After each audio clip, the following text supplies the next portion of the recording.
Bienvenidos a Recta Final, un proyecto del Instituto República que busca generar un ciclo de conversación y debate sobre los temas que más le preocupan a la ciudadanía de cara al plebiscito del 17 de diciembre de este año.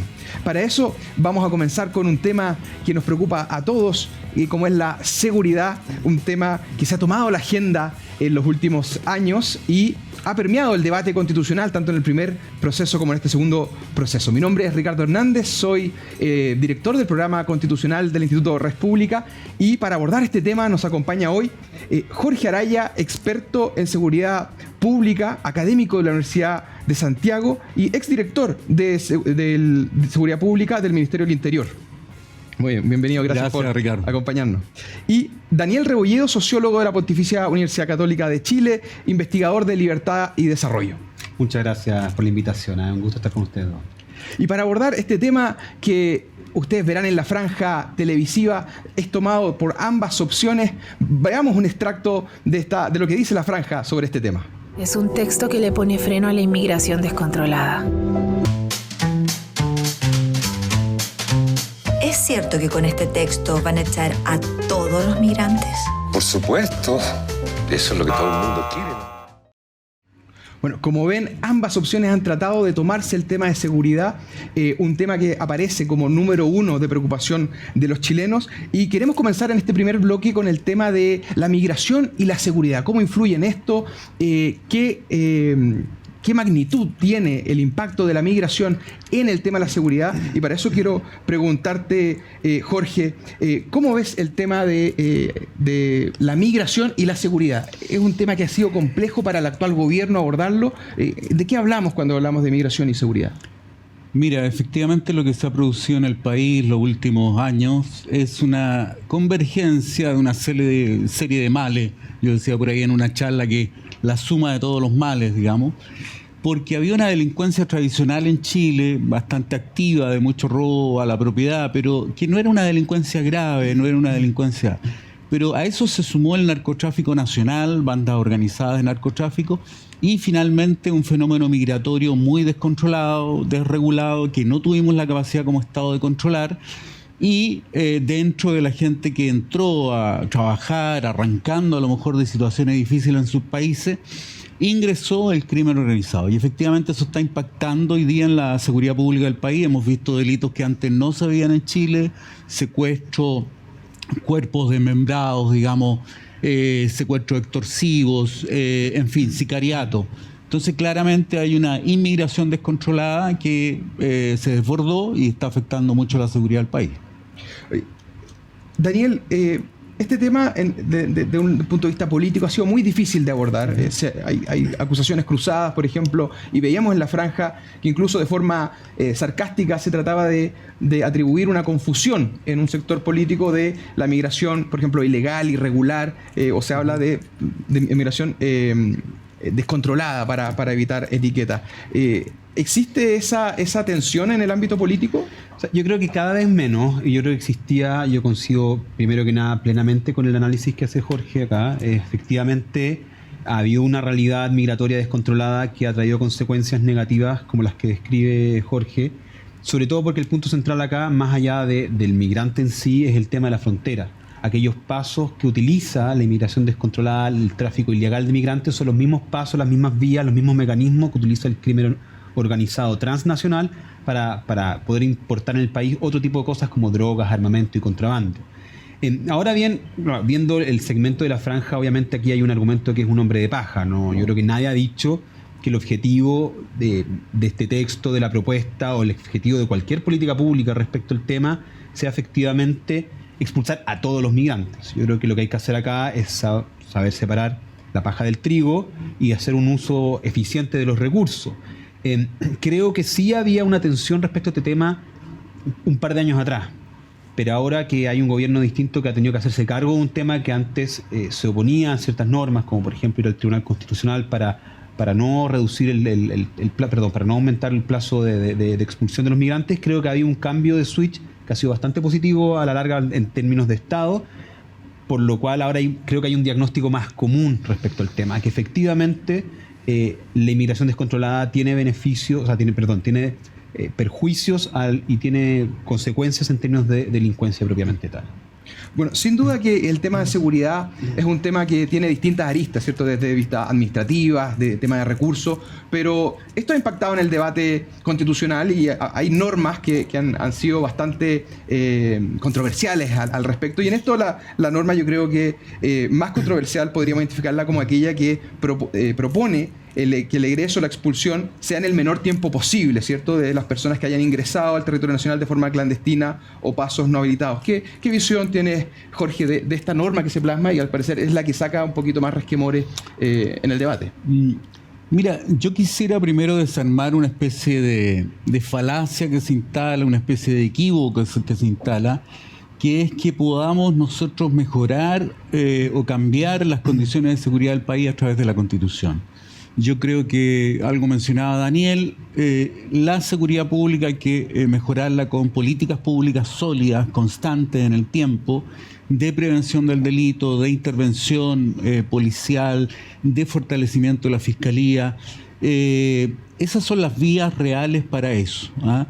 El hecho de hablar en la Constitución, en la propuesta, digamos, de expulsar al menor plazo posible, fíjate que hoy día tenemos nosotros vigente una ley de migración y extranjería, que es bastante completa. Si uno la revisa, yo la estuve revisando, se pone en todos los casos y te habla también, curiosamente, de la expulsión en el breve plazo, digamos, ¿ya? Entonces, yo francamente no veo sentido, no veo utilidad de que esta norma se lleve a una propuesta constitucional. Creo que se hace con una finalidad un poquito populista, de hacer más atractiva una propuesta constitucional, pero que no corresponde que ese tema esté ahí y que no corresponde sobre todo si hay una ley vigente que aborda el tema. La ley vigente habla de expulsiones, fija los mecanismos, las razones, y hay una multiplicidad de razones por las cuales expulsar a los migrantes, a todos los migrantes irregulares, no solo los que cometen delitos, sino que los que ingresan irregularmente y legalmente al país, digamos. Entonces creo que es un tema que está cubierto por la ley, que me parece muy bien que esté en la ley, pero que no veo sentido que esté en la Constitución. Perfecto. Daniel, ¿comparte ese aspecto? ¿Hay algo que se le puede añadir a esta norma? O? Sí, mira, hay algo que comparto igual con Jorge, que obviamente esto no se acaba en la Constitución, no es solamente la Constitución. Creo que la Constitución es una piedra angular con la cual se pueden construir algunas cosas, entre ellas efectivamente políticas públicas estables. Creo que este artículo en particular sí genera una cierta base para poder avanzar en esta materia. Efectivamente hay una ley vigente que lamentablemente el Estado no ha tenido la capacidad de llevar a cabo de manera concreta, porque del 2013 al 2023 la tasa de expulsión de todas las órdenes de expulsión decretadas, tanto las judiciales como las administrativas, es de un 31%. Y las administrativas, que son aquellas que el Ejecutivo se encarga, solamente un 18%. Entonces, efectivamente sí, hay una ley que existe, que no se ha podido llevar a cabo por parte del Estado. Esto es un problema de Estado, no de gobierno. Creo que este artículo genera un piso quizás para avanzar, pero yo creo que no quiero quedarme solamente en este artículo, en el tema de migración particular. Para mí, dentro del tema migración/frontera, para insistir, el que tiene mayor importancia en mi criterio es aquel que mandata, que es una transitoria, la 36, la creación de una policía fronteriza. Yo creo que eso sí efectivamente es una transitoria que mandata la creación de un proyecto de ley, efectivamente, no es algo que queda en la Constitución, no queda tal cual como a mí me hubiera quedado originalmente, me hubiera gustado. Yo le hubiera dado la función de protección de la frontera a las Fuerzas Armadas, pero creo que sí es un avance importante para crear una institución nueva que existe en otros países y que cumple una función especializada en lo que tenemos, el mayor problema que tenemos nosotros en este momento, que es una frontera porosa, que una frontera terrestre muy porosa. Jorge, comparte este análisis.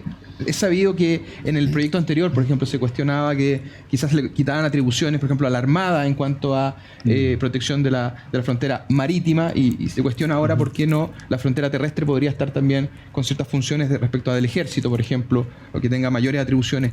¿Cómo ves tú de tener esta porosidad en la frontera de nuestro país? Mira, ese es un problema muy real que tenemos. Nosotros tenemos efectivamente una frontera vulnerable con muchos pasos no habilitados por donde están ingresando inmigrantes ilegales y siguen ingresando hasta el día de hoy. Entonces, lo que yo he propuesto en otras instancias, fíjate, es que el gobierno debiera exigirle a las Fuerzas Armadas un plan completo que garantice a la ciudadanía toda, digamos, el control de la frontera del país, digamos. Yo creo que ese plan no lo veo actualmente.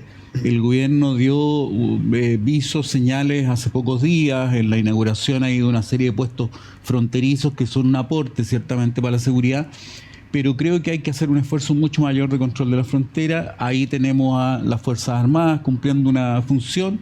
Creo que podemos modificar la ley para que las Fuerzas Armadas tengan herramientas y puedan intervenir y no solo estar, como saben ustedes, hoy día tenemos una limitación legal, ellos no pueden actuar, digamos. Bueno, hay que hacer las modificaciones legales para que ellos puedan efectivamente actuar. Ahora, lo de crear una policía fronteriza no puede ser algo adecuado. Yo sí veo que en la propuesta constitucional hay ahí una contradicción, porque se habla de que las fuerzas de orden y seguridad serán única y exclusivamente Carabineros de Chile y la Policía de Investigaciones, y luego hablan de esta policía fronteriza. Entonces, primero yo soy crítico a que diga única que exclusivamente Carabineros de Investigaciones. Yo no sé por qué una constitución vaya a cerrar la posibilidad de que a futuro el país considere necesaria una policía fronteriza. Fíjate que Sichel, siendo candidato tiempo atrás, candidato del sector de la derecha, proponía una policía de tránsito también para quitarle funciones. Entonces, creo que primero es un error que diga única y exclusivamente Carabineros de Investigaciones, pero luego está la contradicción de que habla de la policía fronteriza, digamos. Entonces hay una contradicción interna ahí. Yo derechamente en lo inmediato avanzaría en este plan de control absoluto de las fronteras, digamos, para una discusión posterior en materia de ley, de ver si las funciones se las damos a Carabineros, las investigaciones, o hay que crear un cuerpo especial, digamos. Yo quisiera agregar algo. Hoy en día en Chile existen policías fronterizas, pero existen en la Armada, lo que es la Directa Mar, que es el control de la frontera marítima, y existe la DGAC, que es el control de la frontera aérea, a través de que ellos tienen la seguridad y el control en los aeropuertos. No de todas las funciones, pero sí de varias. Entonces, como que la patita terrestre está muy suelta, y efectivamente, como dice Jorge, el ejército cumple funciones hoy día cumple funciones a través de lo que es la infraestructura crítica, que es un proyecto que se creó recientemente y que por eso el ejército pudo desplegarse para cumplir funciones más de orden y de control. Porque efectivamente es cierto que el ejército está muy limitado en esto. Incluso no puede acercarse mucho a la frontera, si es que no hay ciertos como estados de guerra o estados que están catalogados como en orden para poder ejercer algún tipo de función. Yo creo que justamente esta propuesta, con esta transitoria que mandata la creación de una policía fronteriza, que yo creo que podría o incluirse en el articulado donde delimita las policías, o podría incluirse en el orden de las Fuerzas Armadas, habría que discutirlo en su momento. Sí genera justamente, cierra un poco el círculo que ya existe en Chile, que tenemos una policía que se encarga de la frontera marítima, de la aérea, y faltaba la terrestre. Yo creo que en ese sentido es un avance en esta materia que, yo insisto, es el tema frontera, el origen o una de las grandes causas de nuestra porosidad con la crisis de migración que tenemos hoy en día. Perfecto. Y los problemas que hemos visto en el último tiempo respecto a quizás el fracaso en gestiones de expulsar a extranjeros, hemos visto en los últimos tiempos que incluso no se pudieron expulsar, ¿pasan por temas administrativos? ¿Pasan por temas de quizás falta modernizar la ley? ¿O hay un impulso en esta Constitución que podría generar ese cambio que se requiere? Mira, si uno revisa, la verdad que la ley de migración y extranjería, que la volví a revisar ahora en estos días, la verdad que es bastante completa, se colocan todas las circunstancias, tiene mucho detalle. Entonces yo no creo que sea un problema legal, sino que creo que hay un problema, por un lado, de operatividad. En el gobierno de Piñera se impulsó mucho la expulsión de migrantes y se hizo, yo diría, mucha comunicación en los medios de comunicación respecto del tema, pero igual durante todo el periodo creo que fueron 1.300 los migrantes que se expulsaron. Entonces hay un problema primero con que tú te tienes que poner de acuerdo con el país, ¿ya? Ese país tiene que estar disponible para aceptar a los migrantes. En el caso de Venezuela, si el migrante, ponte tú, es un delincuente, a lo mejor el gobierno de Venezuela no tiene muchas ganas de recibir de vuelta a ese delincuente, digamos. Y si el tipo dejó el país o está disconforme con el régimen, también a lo mejor se siente ofendido, digamos, ese gobierno, y tampoco va a tener mucho interés. Entonces, el problema que hemos tenido es que tenemos que avanzar en esos acuerdos internacionales que permitan que efectivamente con una fluidez mucho mayor los países de origen acepten la expulsión que Chile realiza de los migrantes y no haya que hacer un trámite tan engorroso, tan demoroso, todo lo demás. Entonces ahí hay que colocar dinero, ya se aprobaron los recursos para eso, entonces es un problema básicamente, yo diría, de coordinación internacional para que eso opere, porque, como te decía yo, la ley actual vigente de migración y extranjería habla de la expulsión en el breve plazo, digamos. Entonces no es un problema legal, sino que un problema de operatividad de todo el sistema y de relaciones internacionales con esos países que son un poco distantes, digamos, poco dispuestos a cooperar en estos temas. Perfecto. ¿Sería solo gestión o hay algo mira, que tú podrías agregar? Lo quiero decir algo. Ese es un problema, claro, el análisis que está haciendo Jorge, que es correcto, es el análisis cuando el problema ya está en el país, o sea, cuando el inmigrante ya cruzó por el paso no habilitado, cuando ya ingresó de manera ilegal. Yo estoy apuntando, y lo que apunta la propuesta también, no solamente para quedarme en el artículo de la expulsión en el menor tiempo posible, es tratar de prevenir el problema, es decir, reforzar las fronteras para que ese problema no se genere, que es el problema también del enviar al país de origen o el país por donde ingresó, que está el problema de la reconducción, que también tuvimos problemas durante este gobierno porque Bolivia no aceptaba tampoco, quizás también con legítimo derecho, a que le enviáramos a los inmigrantes venezolanos a otros lugares que habían ingresado por Colchane, básicamente. Por eso yo creo que el avance aquí es tratar de adelantarnos al problema, para no tener que estar efectivamente tratando de llevar adelante una ley que fue bien hecha, pero que no ha sido capaz de ser llevada adelante por el Estado de la manera más eficiente. Insisto, solamente un 31% de las órdenes de expulsión, es decir, de aquellos que de aquellos inmigrantes ilegales que lograron identificarse, que pasaron por un proceso y que el Estado, ya sea el aparato judicial o el ejecutivo, determinaron que querían ser expulsados, de esos, solamente un tercio, menos de un tercio de hecho, ha sido logrado ser expulsado. Entonces yo creo que hay que apuntar a adelantarse, a evitar que surja ese problema. Bueno, y por supuesto también, como coincido con Jorge, que fortalecer ese aparato para que cuando tengamos el problema también tengamos que... Claro, porque son problemas que ya están ocurriendo en nuestro país, fenómenos que han sorprendido a la ciudadanía con delitos de alta connotación, lo que vamos a conversar en el siguiente bloque luego de esta pausa. Agricultura TV.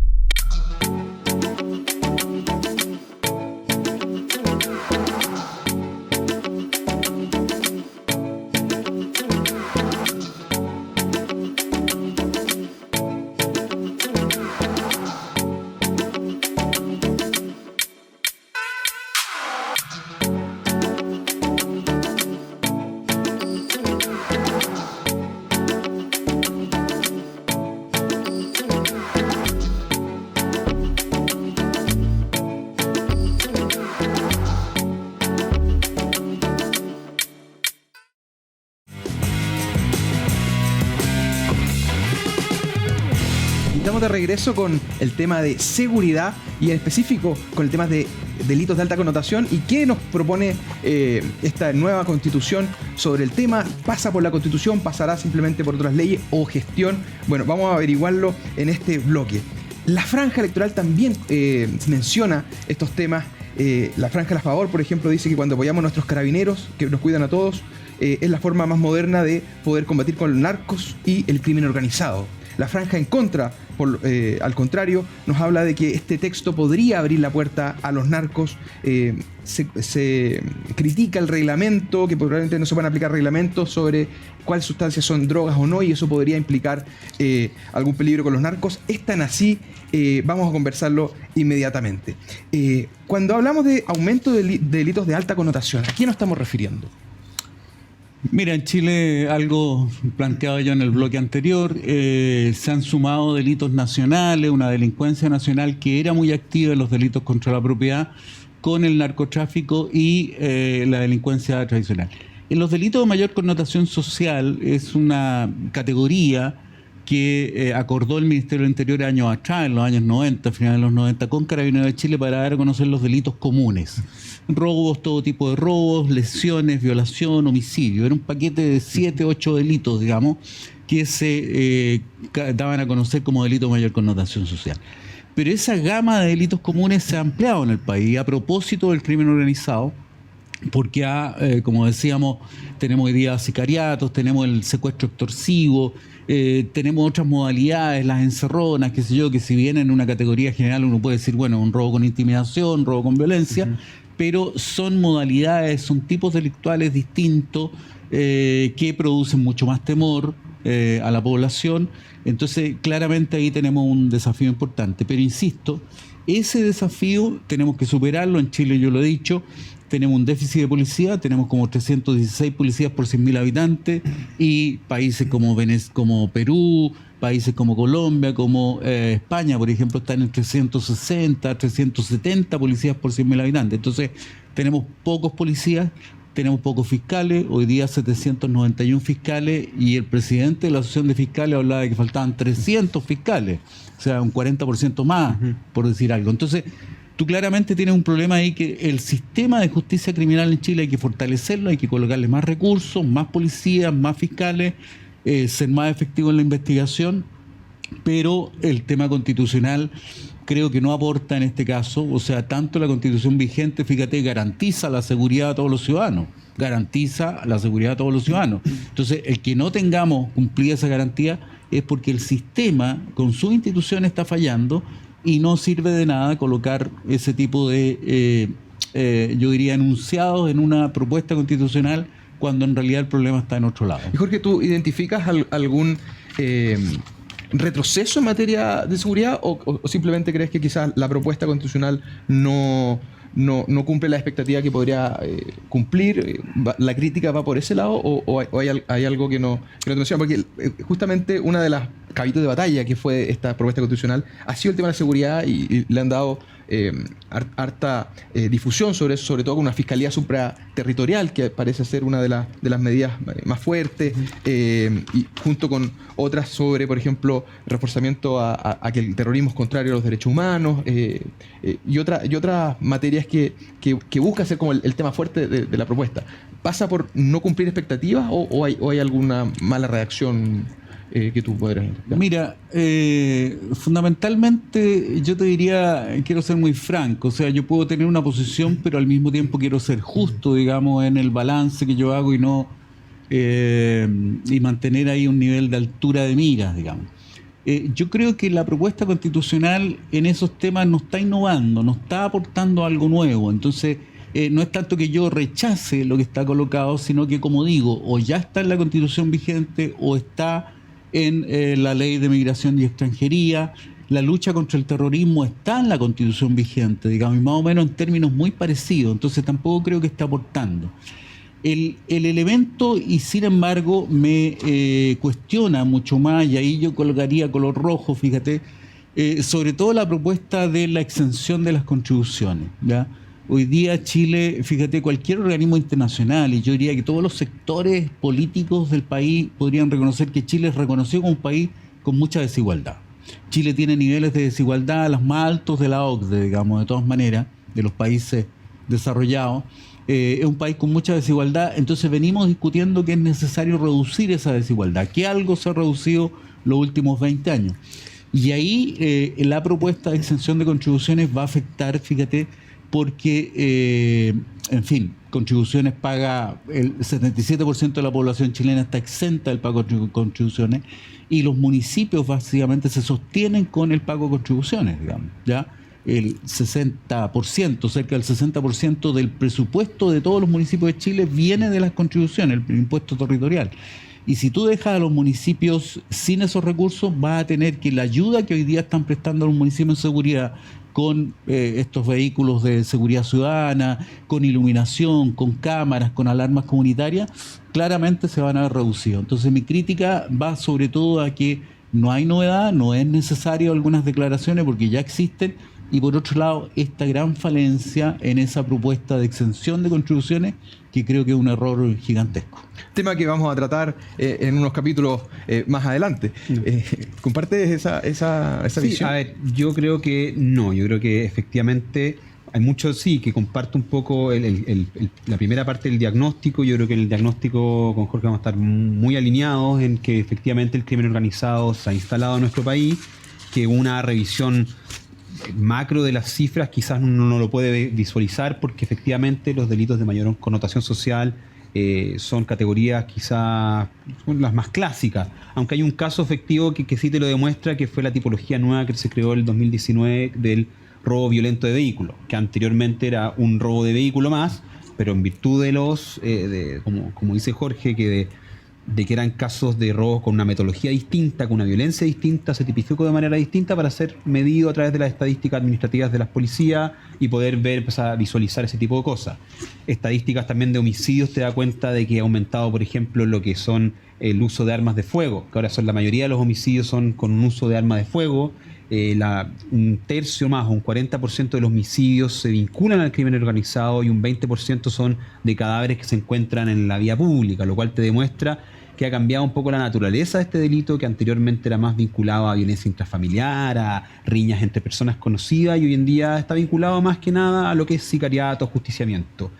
Creo que en este sentido la propuesta constitucional crea ciertas instituciones, que algunas de ellas incluso están en discusión hoy día en el Parlamento, es verdad, pero que esta Constitución, con el voto a favor, acelera un poco esa discusión. Una de ellas, por ejemplo, es la Fiscalía Supraterritorial que tú mencionabas, que yo creo que es urgente su creación en Chile, y yo creo que hay un diagnóstico común en todos los sectores políticos de qué se necesita, por algo se está discutiendo también en el Congreso. ¿Puedes profundizar en ese punto? ¿Cuál sería el aporte? ¿Cuál es el aporte al respecto? Es lo siguiente, que hoy en día las fiscalías están separadas por los límites regionales y funciona un poco con cada una con un criterio distinto, que hace un poco también una de las revisiones pendientes que se tiene que hacer del Ministerio Público. Cada fiscal regional es un poco dueño de su propio feudo y tiene criterios específicos para tratar los delitos que ocurren en su territorio. Sin embargo, el crimen organizado nuevo, al que no estábamos acostumbrados en Chile, no tiene lógicas territoriales de la lógica de los márgenes políticos del territorio nacional.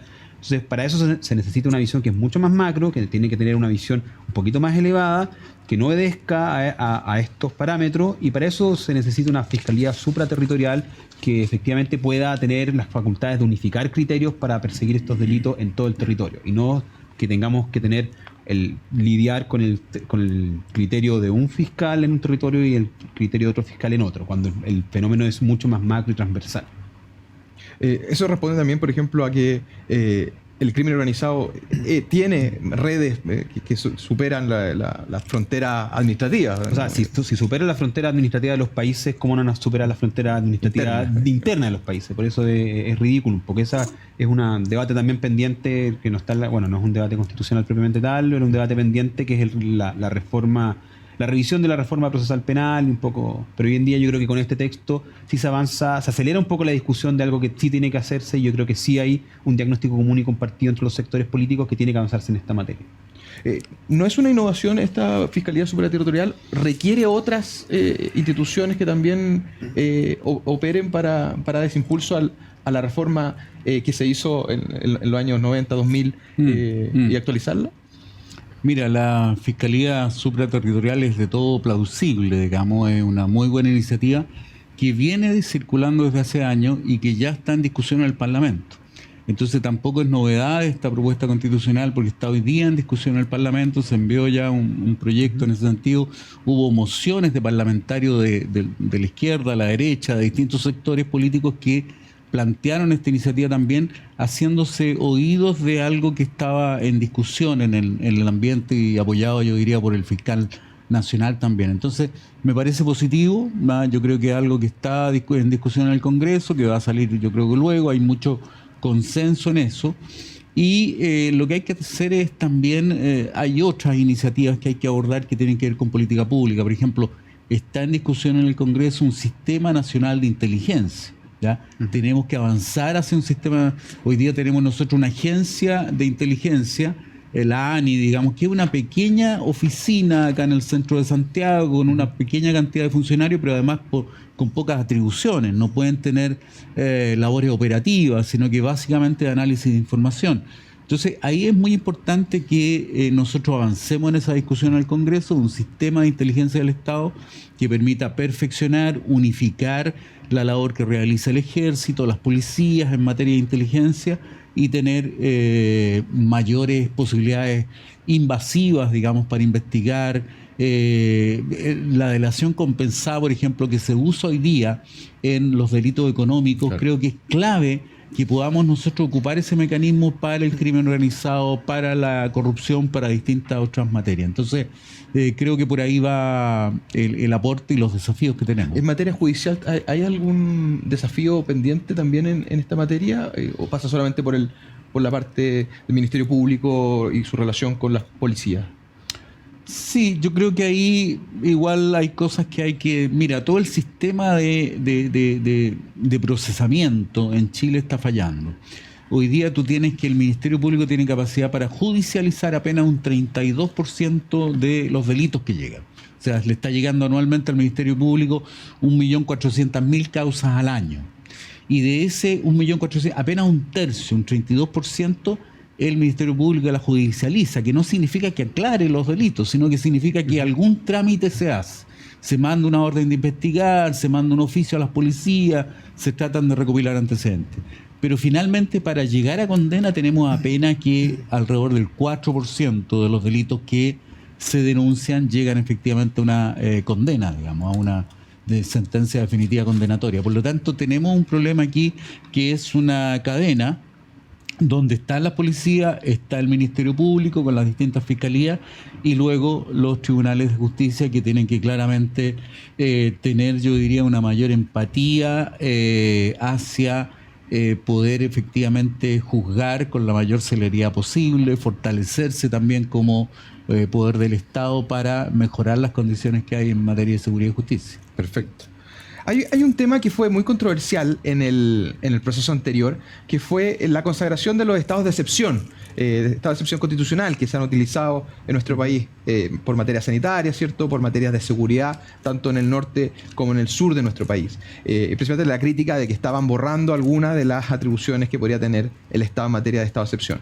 En esta vuelta, en este proceso constitucional, quedaron los estados de excepción consagrados y con algunas novedades, como quiero destacar la más importante, y que incluso llegó a que se fuera a la comisión de expertos y que pasara también por el periodo de observaciones dentro del proceso constitucional, que fue el estado de sitio, donde se le agrega también que la causal sería la grave conmoción interior o un acto terrorista, que así lo declara el presidente, ¿cierto?, con acuerdo del Congreso Nacional. Esta añadidura es una innovación importante. Mira, yo creo que el tema terrorismo también es uno de los flancos que más se avanza en esta propuesta. Está lo que dices tú, que efectivamente, para mí, que también revisé el proceso anterior, que estuve muy atento, fue un agrado ver que al menos en esta discusión los estados de excepción, que son herramientas que han utilizado todos los gobiernos, que incluso este gobierno, que cuando estaba en oposición era muy crítico alguno, los ha utilizado incluso más que nadie, sobre todo en la macrozona sur, hayan estado como transversalmente aprobados para ser utilizados. Creo que se innova en materia de terrorismo respecto a esa materia, se innova en materia de terrorismo también en algo que es muy importante, que es el reconocimiento a las víctimas y la recompensación a las víctimas, tanto material como psicológica. Creo que sí lo es, creo que lo es, y creo, bueno, y también agarrándome algo también que se dijo en el bloque anterior, es que creo que sí, efectivamente hay algunas de estas materias están en discusión en el Parlamento, en el Congreso, es cierto, pero creo que las materias no son excluyentes. O sea, creo que se puede avanzar por las dos vías y creo que, insisto, que el aprobar este texto con las materias que se incluyen, que creo que hay consenso incluso en este panel, acelera un poco la discusión, porque creo que muchas de estas instituciones, de estas nuevas regulaciones, se necesitan cuanto antes. Y los procesos del Congreso son un poco más lentos que los que pueden ser el proceso de un texto aprobado. Entre ellos está la Fiscalía Supraterritorial, también está la Defensoría de Víctimas, que es otra materia que en este momento, hace poco, el gobierno presentó un proyecto, recién iniciando su primer trámite, y que a través de este texto al menos tendría bastante del campo avanzado respecto a los cuales son sus atribuciones, como la elección de sus autoridades y un etcétera.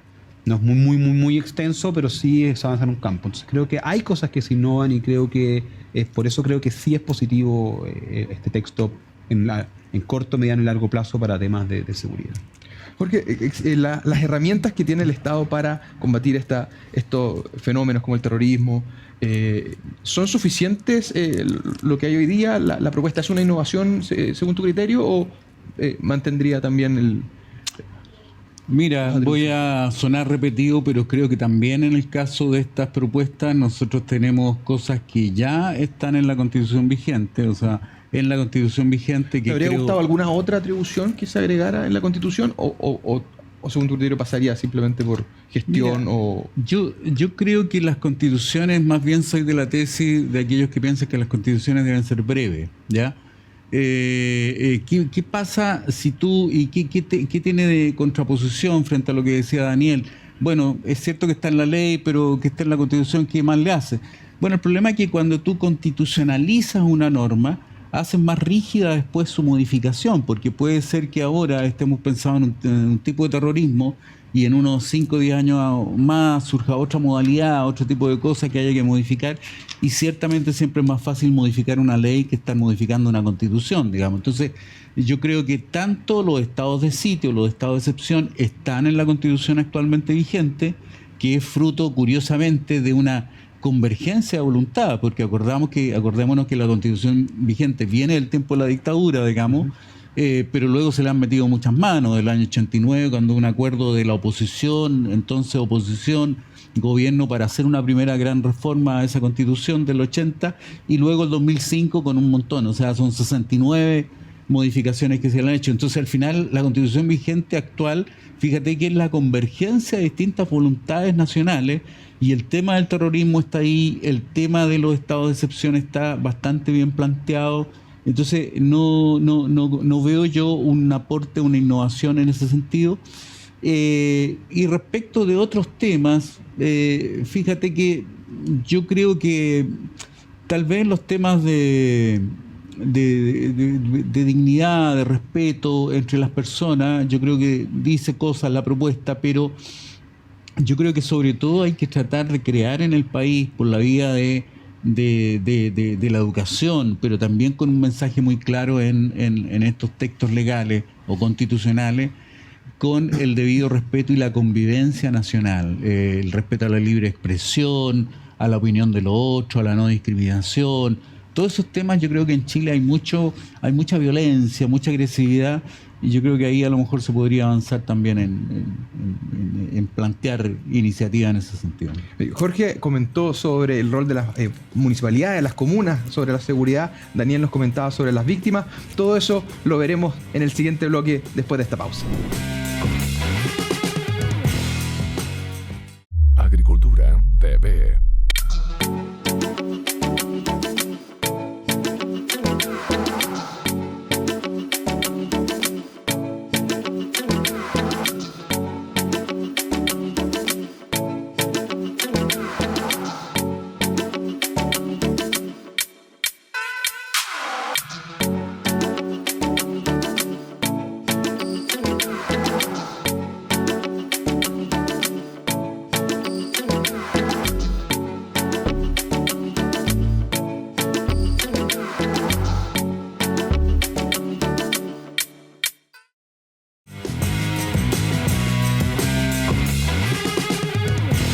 Ya estamos de regreso en el tercer bloque de este programa con el tema de seguridad y en especial con el tema de la seguridad pública. La propuesta de nueva constitución ahí contiene algunas innovaciones respecto, por ejemplo, a atribuciones que se le podrían dar a los directores de institutos educacionales para que puedan sancionar o prevenir los desórdenes de convivencia, restablecer el orden.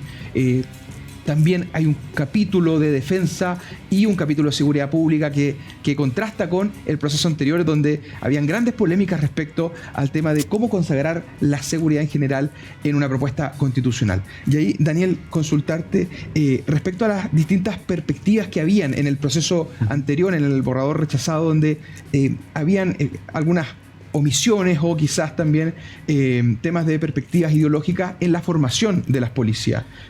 ¿Compartes esa tensión? ¿Existe todavía? Creo que en esta propuesta ya no existe. Creo que en el proceso anterior, efectivamente, como tú dices, habían ciertas omisiones que abrían la puerta a lo que fue una acusación en su momento para mí legítima del ingreso de ciertas ideologías o de la potencial peligro de ciertas ideologías en la formación de policía. La principal era que se omitía el hecho de que las policías tenían que ser integradas exclusivamente por sus escuelas. como también no se nombraran a las policías como Carabineros y PDI, que es algo que sí tiene esta propuesta, porque a mi juicio me parece positivo. Y efectivamente, a mí así como comentario general, me ha alegrado profundamente que, a diferencia del proceso anterior, las polémicas respecto a seguridad han sido muy pocas. Han existido algunas que podremos discutir un poco más adelante en este último bloque, pero han sido muy pocas y muy puntuales, a diferencia del proceso anterior, que había muchas más. No solamente por aquello que se aprobó, sino por aquello que se rechazó y que fue propuesto, como por ejemplo la condena al terrorismo, entre otras cosas. Así que me parece que en ese peligro que existió y que fue discutido, y esa alerta que existió, ese debate en torno al proceso pasado, fue resuelto correctamente en este proceso y no está latente ese peligro. Jorge, tú has escrito incluso un libro sobre el tema de las policías, ¿cierto? De la posible reforma, Carabineros. En el proceso anterior se hablaba incluso de reformular, con adjetivos un poquito más fuertes en cuanto a las policías. ¿Qué visión tienes tú respecto al proceso anterior y cómo quedó consagrado en tu visión en esta parte de la propuesta? Mira, yo soy crítico del proceso anterior. La verdad que creo que el proceso anterior estuvo dominado por un sector ideológico muy marcado de izquierda, digamos, que cometieron errores y que sucedió lo que sucedió, que esa propuesta fue rechazada precisamente por no lograr el consenso, por no tener la apertura a otros sectores del país.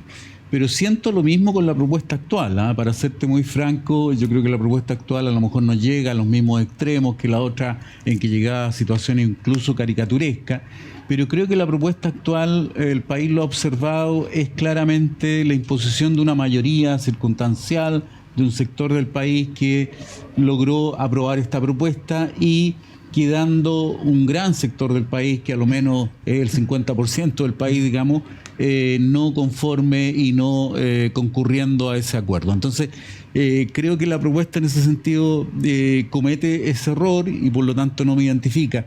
Y a propósito de lo que se decía, fíjate, en el caso concreto que tú colocabas como ejemplo de los inspectores, creo que eso puede generar una gran polémica, porque si hoy día tú tienes una crítica de los profesores a nivel nacional, es que se les sobrecarga con demandas. Están reclamando, digamos, porque tienen evaluaciones, quieren que se les quite una de las evaluaciones que tienen permanentemente, se les recarga con registros de asistencia, con una serie de trámites, con mucho trámite administrativo, y que hoy día tú le des la señal de que ellos van a tener, o los directores van a tener una cierta competencia.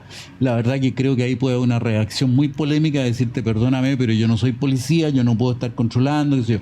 Distinto es si lo pensamos como promover, digamos, la buena convivencia, la no discriminación, el respeto a otro, pero eso hoy día existe y está en la Ley General de Educación y está en otras piezas. Entonces, creo que por ese lado no tiene sentido. Ahora, por otro lado, en materia policial, yo creo que es muy importante ahí avanzar. Yo he dicho, las policías chilenas tienen que avanzar, sobre todo Carabineros, hacia una modernización. Acordémonos que se armó una comisión para la reforma en tiempo del gobierno de Piñera, de Sebastián Piñera, porque había sucedido todo este escándalo del Paco Gate, digamos, un tremendo desfalco al Estado de 30.000 millones de pesos, digamos, una cosa gravísima. Entonces vino un tal desprestigio a la institución y un cuestionamiento, 128 oficiales que tuvieron que salir de la institución, que se dijo, bueno, aquí hay que hacer un proceso de modernización, de reforma, y esa comisión y ese documento se instaló en el gobierno de Sebastián Piñera, todavía existe y se ha avanzado poco, y yo creo que hay consenso ahí entre los distintos sectores del país que tú tienes que avanzar. La policía chilena tiene que estar más capacitada, tiene que haber una formación por competencia que signifique no solo que sepan marchar, que sepan, digamos, respetar a los oficiales, saludarse, llenar un parte policial, sino que efectivamente actuar policialmente, investigar, custodiar el sitio del suceso, y creo que en esas materias todavía falta bastante. Por lo tanto, creo que el desafío nuestro está en tomando y quedándonos con la Constitución vigente, porque creo que tiene la Constitución vigente más consenso que la anterior de la Convención y esta que se está proponiendo, y perfeccionar las instituciones que están llamadas a mejorar la seguridad de la población. Perfecto. Daniel, te leía en estos días en el Mercurio, donde mencionabas tú cierta falta de información respecto a la seguridad en la sensación, y que podríamos ver cómo la gente tiene más miedo de salir a las calles, ¿cierto? Etcétera.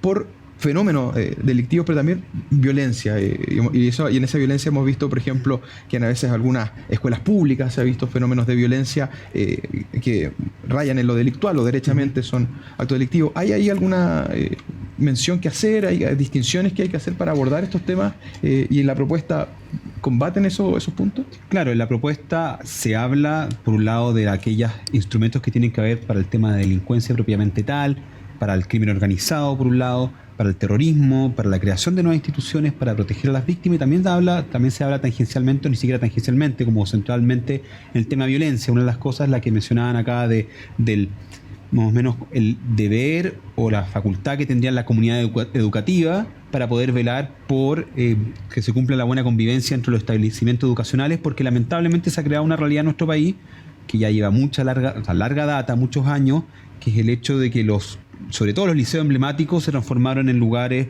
donde se expresa una gran cantidad de violencia y violencia política. Violencia política que también, en esta nueva propuesta, bueno, es algo que también existe, también se castiga a aquellos movimientos, partidos que inciten a la violencia política, que también encuentro que ha sido uno de los grandes males que hemos tenido en temas de seguridad, orden en nuestro país últimamente. Y respecto, bueno, también aprovechando la ocasión para el tema de la modernización de las policías, yo coincido que es una de las grandes pendientes del país, que efectivamente el gobierno anterior avanzó en esta materia, dejó una reforma andando que tenía más o menos un consenso, porque se creó a través de un proceso en que invitaron a personas de amplio espectro político. Esa reforma tenía un 34% de avance al inicio del 2022. Ahora quedó como que le hicieron borrón y cuenta nueva y quedó pendiente. Y una de las materias de esa reforma que tenía alto consenso era la especialización preferente. Yo creo que efectivamente algo en eso se avanza en esta propuesta, en efectivamente dotarle a Carabineros y a la PDI funciones específicas que no se contrapongan. Efectivamente, una de que Carabineros se dedique a lo que es el resguardo del orden público, o sea, del orden público, la seguridad interior del Estado, y que la Policía de Investigaciones se dedique a lo que es su función principal, que es la investigación propiamente de los delitos. Yo creo que algo en eso se avanza en esta propuesta. Hay otros temas que avanza la propuesta, que son respecto a la colaboración con las municipalidades de las policías, y también hay normas que mencionan el uso racional de la fuerza. ¿Cómo lo ves tú estas propuestas que hay en el borrador de nueva Constitución? Mira, hay en el Parlamento también en discusión una propuesta que hizo el gobierno al inicio del gobierno de la creación de un nuevo sistema municipal de seguridad pública. Hay un proyecto de ley en concreto que se está avanzando y que va a dotar a los municipios de nuevas atribuciones en materia de seguridad. Se profundiza mucho en el rol de los inspectores. Ustedes saben que venimos teniendo los municipios inspectores de seguridad desde hace años, y sin embargo estaban en tierra de nadie, no estaba legislado, no estaba formalizada, digamos, la figura que tenían estos inspectores de seguridad municipal. Entonces esta ley busca formalizar eso, construir mayor equidad para que todas las comunas puedan tener un mínimo de recursos que les permita también contar con estos móviles, digamos, de seguridad ciudadana, fijar bien cuáles son las atribuciones. No se trata de armar otra policía municipal, nadie quiere eso, pero sí dotarlos de protección, de chaleco antibalas, de casco, qué sé yo, para que puedan ejercer sus funciones. Entonces yo diría, eso está en discusión en el Parlamento, qué bueno que está ahí. ¿Las armas de fuego serían el punto rojo? Claro, las armas de fuego claramente nadie comparte o nadie quiere, hasta donde yo he escuchado que los guardias municipales puedan llegar a tener armas de fuego. Eso en Chile solo son las Fuerzas Armadas, las Fuerzas de Orden y los vigilantes para casos especiales, digamos, que pueden usar armas, pero no en ningún caso los guardias municipales. Ahí pueden tener bastones retráctiles, pueden tener, en fin, gas pimienta y una serie de otros armas o dispositivos no letales que se usan y que permiten construir más seguridad, más protección. Y había una segunda parte de lo que tú me dijiste que no sé si se me quedó el uso de racional de la fuerza. Claro. Mira, en ese a mí me preocupa un poquito, porque ese es un tema siempre bien controversial. Yo creo que hay que darle el apoyo a las policías para que sepan que están plenamente facultados para usar su arma en caso en que esté en peligro la vida de ellos o la de un tercero. O sea, en caso de ser amenazados con un arma y que esté en peligro la vida de ellos o de un tercero, lo dice la Convención Internacional de Naciones Unidas, lo dicen todos los organismos internacionales, es legítimo el uso de la fuerza. pero hay que tener cuidado con que eso no signifique, digamos, un uso indiscriminado de las armas de fuego, porque pueden morir muchos inocentes. Entonces, ahí creo que la Constitución opta por una cosa rara, porque en vez de, primero, entra un tema muy específico que no encuentro necesario que esté regulado, para eso está la ley que esté en la Constitución, y la referencia que hace es para decir que van a estar eximidos de responsabilidad en determinadas circunstancias.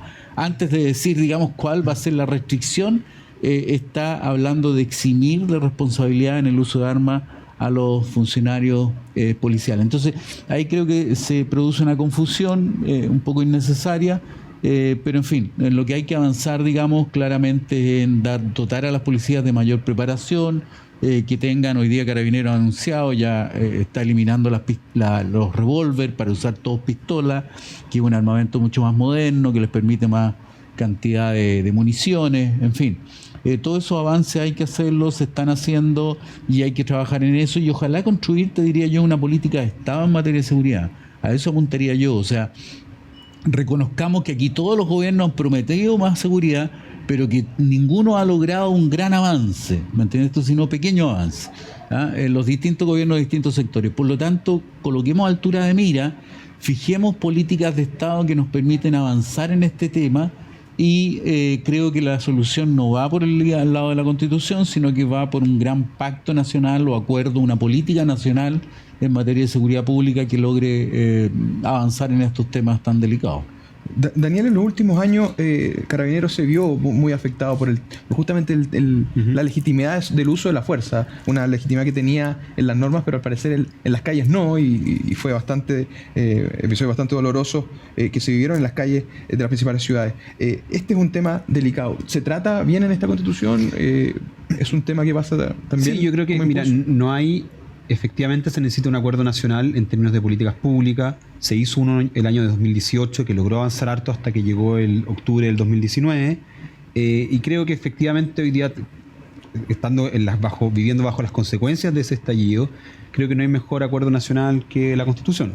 Y en ese sentido, creo que lo que se hace acá es que justamente las constituciones son hijas de su tiempo y se consagra un poco un respaldo a Carabineros en esta facultad que es la eximiente de responsabilidad penal, que se hace igual se dice la norma, con pleno respeto a los derechos humanos y bajo la lógica de el uso racional de la fuerza, porque es algo muy técnico, pues lo que se hace ahí, que es un poco lo que se hizo también con la ley Naim Retamal, que nació, que en su momento surgió o agarró fuerza por caso de asesinatos a Carabineros. Se invierte un poco la carga de la prueba. Usualmente todos nosotros como ciudadanos podemos hacer un uso de la fuerza en defensa personal o defensa legítima, tanto nuestra como de otra persona, pero nosotros tenemos que probar que efectivamente hicimos uso de esa fuerza, esa violencia, porque estábamos defendiéndonos nosotros a otra persona. Y nosotros tenemos que probar eso. Pero creo yo, y eso es como el espíritu de esta norma del artículo 123, lo que fue la ley Naim Retamal, que tanto las fuerzas de orden como las fuerzas armadas, que son las personas que nosotros en este como acuerdo de pacto social el uso como legítimo de la violencia, para que ellos lo hagan, la prueba tiene que ser al revés. Yo creo que el Estado se tiene que asumir que ellos están haciendo un uso racional de la fuerza, y la carga de la prueba tiene que ser, uno tiene que probar que no lo está haciendo. Creo que eso tiene que ser, porque ellos no son ciudadanos comunes, no son como las personas que estamos en este panel, ¿no? Que ellos son personas que el Estado le ha entregado esta facultad, que los ha entrenado para esto. Y creo que en esa materia está bien consagrado. Creo que... Perfecto. Nosotros en República tenemos y diseñamos, incluso el año pasado, el semáforo constitucional, donde clasificamos distintas normas de acuerdo a si eran verdes, si eran positivas, si eran rojas, si hay alguna alerta, o amarillas, donde habría que tener algún cuidado. ¿Hay alguna norma que quieras clasificar según este semáforo constitucional de la propuesta? Mira, de todas maneras clasificaría con rojo, yo con luz roja, la propuesta de exención de las contribuciones, porque digo, Chile es un país desigual y lo que se está haciendo con esa propuesta es profundizar la desigualdad. O sea, claramente son los sectores más altos de ingreso en el país los que pagan contribuciones, pero eso va en beneficio del 90% de la población que viven en comunas que necesitan iluminación, que necesitan pavimentación, que necesitan cámara, en fin, áreas verdes y todo lo demás, y eso se está poniendo en peligro. Fíjate que son 750.000 millones. Yo estaba viendo, es como la mitad del presupuesto en salud. Entonces alguien me decía, no, pero es que después se dice que se pueden haber, o se va a hacer un plan para reemplazar esos recursos. La verdad que unos recursos... O sea, imagínate lo que ha pasado con el CAE, que han querido, digamos, también decir vamos a condonar el CAE, pero es tanto la magnitud de recursos que no lo han podido hacer, digamos. Bueno, con esto va a suceder algo así. Está en la magnitud de recursos que claramente van a pasar 10, 15, 20 años y no se va a poder solventar ese. Entonces, esa norma, entonces, roja. Roja, de todas maneras. Daniel, ¿alguna norma que quieras destacar? Sí, de varias, yo creo que me voy a quedar con una, que es la Defensoría de las Víctimas, luz verde absoluta, es una promesa que han hecho muchos gobiernos, es una patacoja que tiene el Estado, de las víctimas que cada vez aumentan cada año, que están desprotegidas. Creo que con esto se avanza en algo, se acelera, se pone la pata en el acelerador, votando a favor el 17 de diciembre, vamos a tener mucha más certeza a los ciudadanos y quienes han sido víctimas del delito de tener una institución que los respalde. Bien, pues junto con agradecer a nuestros invitados, agradecer también su presencia en este capítulo, esperemos que haya sido de una ayuda para que este 17 de diciembre voten informados, que es lo más importante de cara al plebiscito del 2023. Muchas gracias por acompañarnos.